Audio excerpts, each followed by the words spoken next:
અમરીશ દીક્ષા આપવાનો સંકલ્પ સાકાર બ્રહ્મની પરાવાણીમાંથી 1962 પોષ સુધી પૂર્ણિમાના મંગળકારી શુભ દિવસે ડભાણની ધરતી પર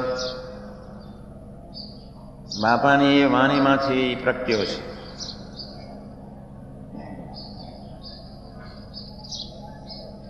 ખૂબ ધ્યાન રાખજો. ભવૈયાનો કોઈ વેહ ભજવવા માટેનો આ કોઈ શબ્દ નથી, કોઈ એનો ડ્રેસ નથી, પણ યોગીજી મહારાજનો અંતરતમ રાજીપો મેળવવાના કોઈ મંગલકારી હેતુથી આપણે બધા જ્યારે ઝઝૂમી રહ્યા છીએ ત્યારે આપણા અંતરને વિશે એક જ ભાવ સહજ પ્રગટાવતા રહેજો, પ્રગટાવેલો રાખજો. હું બાપાનો, બાપા મારા.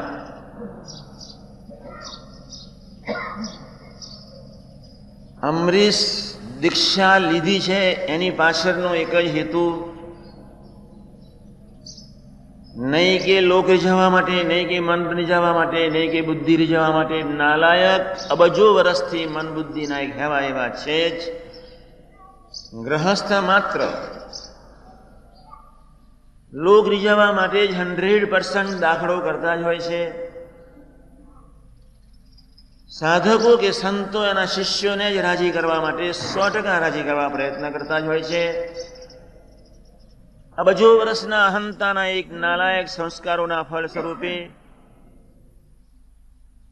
દરેક વ્યક્તિ એના મન બુદ્ધિને જ રાજી કરવાની કોઈક મંગલકારી હેતુથી જ બિચારી જીવી રહી છે અને જિંદગીનો ખોટો સમય બગાડી આત્મા ઉપર નાલાયક અહંતાના ગંદા સંસ્કારો નાખી આત્માને દરબી દઈને, વધારે દાબી દઈને, ક્લુષિત બનાવીને પ્રભુથી અનાદિકાળથી ચેતના છૂટાછેડા જ લેતી રહી છે. ખૂબ સજાગ રહેજો.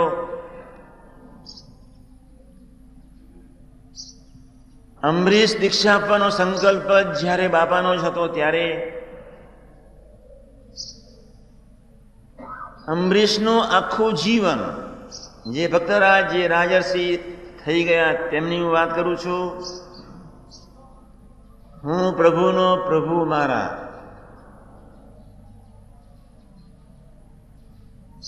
પ્રભુ જ મારું જીવન, પ્રભુની ભક્તિ જ મારું જીવન.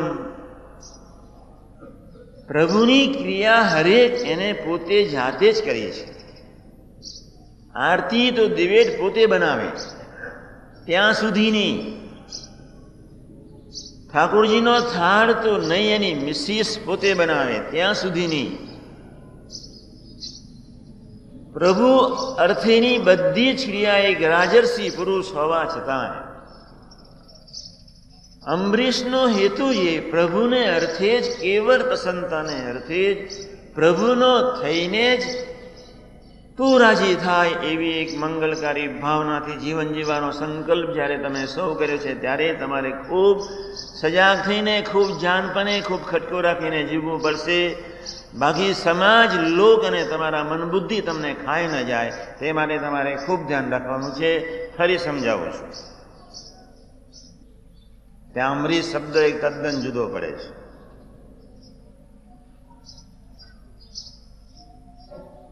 હું ફરી કહું છું, કોઈ ભવૈયાનો વેશ ભજવવા માટે આપણે નથી ભેગા થયા. ખૂબ ધ્યાન રાખજો. એટલે આપણે બધાને ઘણું શીખવાનું છે. 3 વસ્તુ ધ્યાન રાખજો. પ્રભુના જ બળે જીવવું છે. આપણે આપણો ભાર પ્રભુને માથે નાખી દેવો છે. એનો ફાયદો તો અનંત ઘણો છે. જેટલો ભાર નાખશો એટલું જ બળ મળવાનું છે. જેમ જેમ ભાર નાખતા જઈશું તેમ તેમ ખૂબ એને અનંતતામાં લઈ જવા છે. 40x40 ફ્લેટમાંથી એને ક્યાં લઈ જવા છે? અનંતતામાં. તમારા એરોસ્ટેટિક બિલ્ડિંગમાંથી એને ચિદાકાશની ચૈતન્ય મંગલકારી રસમોલની અવસ્થામાં, અક્ષર બ્રહ્મ મહોલ. તો આજના શુભ મંગલકારી દિવસે આપણું પુણ્ય જમા થાય એવું જ કોઈક હલનચલન તમે કરતા રહેજો. એક અને એટલો ખટકોને જાગૃત રહેજો કે નવો કચરો તમારી ચેતનાને વિશે ઉમેરાય નહીં. ભલે ત્યાંથી તમે આગળ નહીં જાઓ ચાલશે, એ મહારાજને બધું આવડે છે, પણ તમે નરી ગંદકી બીજી નવી નાખતા નહીં. તમારું તમારી પાસે કાંઈ નથી. મેરા મુજ મેં કુછ નહીં. જે કાંઈ છે, જે કાંઈ તમે છો, બુદ્ધિ શક્તિ સમજણ જે કાંઈ તમને આપ્યું છે, આ કપડાં આપ્યા છે ભગવાને. આપણા નસીબમાં નથી કપડાં. આ તો હારું થયું મહારાજે આટલા આપ્યો છે. હૈયું તપાસો તો ખબર પડે કે આપણા નસીબમાં કશું નહીં. ઉધાર માણસો ભેગા થયા છીએ, ટોટલ ઉધાર માણસો. એક મોટા મોટું જબરજસ્ત પાસું છે નફાનો, એ છે સંબંધ, એ છે પ્રાપ્તિ, એ છે સંતનો યોગ, એ છે સાચા મિત્રોનો સથવારો. હું સમજાવવાનો છું બીજું પોઈન્ટ. સાચા મિત્રોનો જે સથવારો, સુહૃદ ભાવ, એ જીવન જીવવાની સુંદર અનુપમ ઉઠાવ લેવાની સુરુચિ.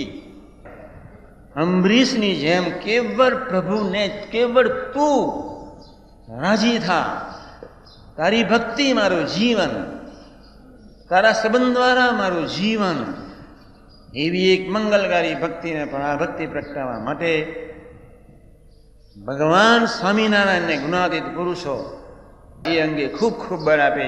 એ જ પ્રાર્થના સહજાનંદ સ્વામી મહારાજને.